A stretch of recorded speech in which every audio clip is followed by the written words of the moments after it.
ഒരു തൈ നടാം നമുക്കമ്മയ്ക്കു വേണ്ടി, ഒരു തൈ നടാം കൊച്ചുമക്കൾക്കു വേണ്ടി, ഒരു തൈ നടാം 100 കിളികൾക്കു വേണ്ടി, ഒരു തൈ നടാം നല്ല നാളേക്കു വേണ്ടി.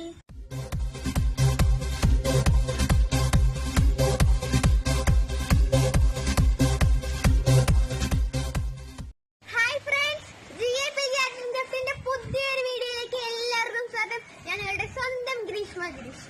2020 ഡിസംബർ 23 അന്തരിച്ച പ്രശസ്ത കവയിത്രി സുഗതകുമാരി ടീച്ചറമ്മയുടെ കവിതയാണിത്. ടീച്ചറമ്മയ്ക്ക് ആദ്യമായി എന്റെ പ്രണാമം. കേരളത്തിലെ പ്രകൃതി സംരക്ഷണ സമിതിയുടെ സ്ഥാപക സെക്രട്ടറിയാണ് സുഗതകുമാരി ടീച്ചറമ്മ. സേവ് സൈലന്റ് വാലി പ്രക്ഷോഭത്തിൽ വലിയ പങ്ക് വഹിച്ചു. പാം ട്രീ അഥവാ പനമരം വംശനാശത്തിന്റെ വക്കിൽ നിൽക്കുന്ന ഒറ്റത്തടി വൃക്ഷമായ പനയെ കുറിച്ചാണ് ഞാൻ ഇന്നിവിടെ പറയുന്നത്. ബൊറാസസ് ലാബലൈസർ എന്നാണ് ശാസ്ത്രീയ നാമം. ദക്ഷിണേന്ത്യയിലാണ് ഇവ അധികം കാണപ്പെടുന്നത്. ഇതിന്റെ തടിക്ക് സാമാന്യം കറുപ്പ് നിറമാണ്. അതുകൊണ്ട് കരിമ്പന എന്നും അറിയപ്പെടുന്നു. നല്ല ഉയരത്തിൽ വളരുന്ന ഇവയുടെ ഇലകൾ പട്ടകൾ എന്നാണ് വിളിക്കുന്നത്. പണ്ടുകാലത്ത് പുരമേയാൻ ഇവ ധാരാളമായി ഉപയോഗിച്ചിരുന്നു. പേപ്പർ കണ്ടുപിടിക്കുന്നതിന് മുൻപ് ഇതിന്റെ ഓലകളാണ് എഴുതുവാൻ ഉപയോഗിച്ചിരുന്നത്. കരിമ്പനയിൽ ആൺ, പെൺ എന്നീ വ്യത്യസ്തമായ മരങ്ങൾ ഉണ്ട്. ഇവയുടെ കുലകൾ ചെത്തിയാണ് കള്ള് ഉൽപ്പാദിപ്പിക്കുന്നത്. ഈ പാനീയത്തിൽ നിന്നാണ് പനം ശർക്കര, പനം കൽക്കണ്ട് എന്നിവ നിർമ്മിക്കുന്നത്. ആയുർവേദ മരുന്നുകളിലെല്ലാം ഇവ ധാരാളമായി ഉപയോഗിക്കുന്നുണ്ട്. കരിമ്പനയുടെ കായാണ് പനന്നുങ്ക്. ഇളനീർ പ്രായത്തിൽ ഇത് നല്ല ദാഹശമിനിയും പോഷകാഹാരവുമാണ്. പനന്നുങ്കുകൾ മണ്ണിൽ വീണ് മുളച്ച് ഇല വരുന്നതിനു മുൻപ് അവ മണ്ണിനടിയിൽ നിന്ന് പിഴുതെടുക്കുമ്പോൾ കിട്ടുന്ന പനങ്കൂമ്പും നല്ല ആഹാരമാണ്. ഇവ ഉണക്കി പൊടിച്ച് ഭക്ഷണ പദാർത്ഥങ്ങൾക്ക് ഉപയോഗിക്കാറുണ്ട്. ഇവയുടെ തടികൾ പുരമേയാനും ഫർണിച്ചർ ഉണ്ടാക്കുവാനും മുൻപ് ഉപയോഗിച്ചിരുന്നു. മുത്തശ്ശിക്കഥയിലെ യക്ഷികളുടെ വാസസ്ഥലമാണ് പന എന്ന് പറഞ്ഞ് പണ്ടുകാലത്ത് കുട്ടികളെ പറഞ്ഞ് പേടിപ്പിക്കുമായിരുന്നു.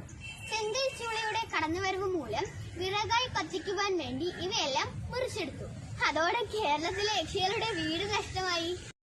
കരിമ്പനകളുടെ നാട് എന്നാണ് പാലക്കാട് അറിയപ്പെടുന്നത്. ഏകദേശം 120 വർഷം വരെയാണ് ഈ മരത്തിന്റെ ആയുസ്. ഒരു പ്രത്യേക പരിപാലനവും ഈ മരത്തിന് ആവശ്യമില്ല. തമിഴ്നാടിന്റെ ദേശീയ വൃക്ഷമാണ് പന. 2 വർഷം മുൻപ് തമിഴ്നാട്ടിൽ 1 കോടി പനമരം നടുന്ന ദൗത്യം നടത്തിയിരുന്നു. അവർ അതിൽ വിജയിച്ചിട്ടുണ്ടാകും. നമ്മുടെ ഭൂഗർഭജലം സംരക്ഷിക്കുന്നതിൽ വലിയ പങ്കാണ് പന വഹിക്കുന്നത്. ഇവയുടെ വേരുകൾ ഒരു സ്പോഞ്ച് പോലെ ജലത്തെ ഒഴുകിപ്പോവാതെ പിടിച്ചു നിർത്തി മണ്ണിനടിയിലേക്ക് ആഴ്ന്നിറങ്ങുവാൻ സഹായിക്കുന്നു. പനമരം ഉപരിതലത്തിലെ മേൽമണ്ണ് ഒഴുകിപ്പോകുന്നത് തടയുന്നു. കണ്ടൽ വനങ്ങളെ സംരക്ഷിച്ച കല്ലൻ പൊക്കുടനെ പോലെ പനമരത്തെ സ്നേഹിച്ച ഒരു പ്രകൃതി സ്നേഹിയുണ്ട്. പാലക്കാട് ജില്ലയിലെ വിവിധ പ്രദേശങ്ങളിലും ടിപ്പു സുൽത്താന്റെ കോട്ടയ്ക്ക് ചുറ്റുമായി അദ്ദേഹം 10,000-കണക്കിന് പനമരങ്ങളാണ് നട്ടുപിടിപ്പിച്ചത്. കോട്ട സംരക്ഷണത്തിന്റെയും നഗരവൽക്കരണത്തിന്റെയും പേരിൽ അവയെല്ലാം പിഴുതെറിയപ്പെട്ടു. അദ്ദേഹത്തിന്റെ പേര് എനിക്കറിയില്ല. ആർക്കെങ്കിലും അറിയുമെങ്കിൽ കമന്റ് ബോക്സിൽ രേഖപ്പെടുത്തണേ. എന്ത് തന്നെയായാലും അദ്ദേഹത്തിന് എന്റെ ഒരു ബിഗ് സല്യൂട്ട്. അദ്ദേഹം നട്ട പനമരങ്ങളിൽ ബാക്കിയുള്ളവയാണ് ഇത്. ഈയിടെ ഞാനൊരു വീഡിയോ കാണുകയുണ്ടായി. Bengaluru police officer LY Rajesh വാഹനം പരിശോധിച്ച് ഇര ഈടാക്കുന്നതിനോടൊപ്പം വൃക്ഷത്തൈകൾ കൊടുത്ത് അവ നടുന്ന വീഡിയോ കൂടി അയക്കണം എന്ന് പറയുന്നത്. ഇത് നമ്മുടെ കൊച്ചു കേരളത്തിൽ നടപ്പിലാക്കിക്കൂടെ? എന്റെ കുഞ്ഞു മനസ്സിൽ തോന്നിയ ഒരു ആശയമാണ് ഇത്.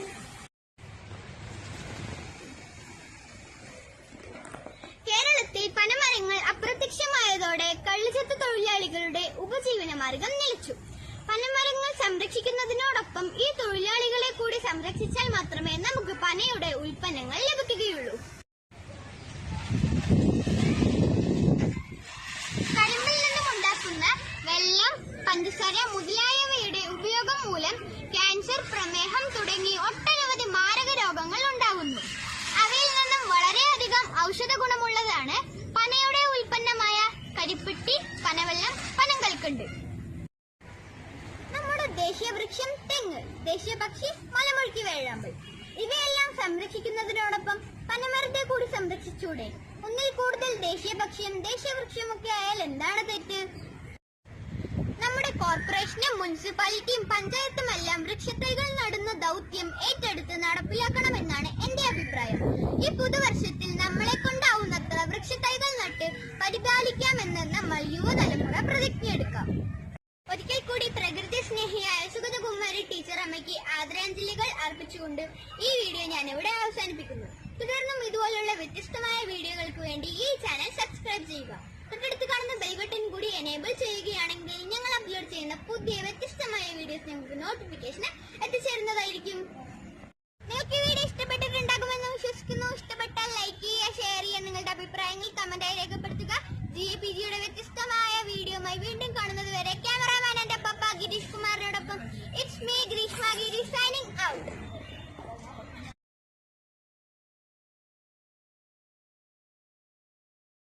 ഈ പുതുവർഷത്തിൽ നമ്മളെ കൊണ്ടാവുന്നത്ര തൈകൾ നട്ട് അവ പരിപാലിക്കാമെന്ന് നമ്മൾ യുവതലമുറ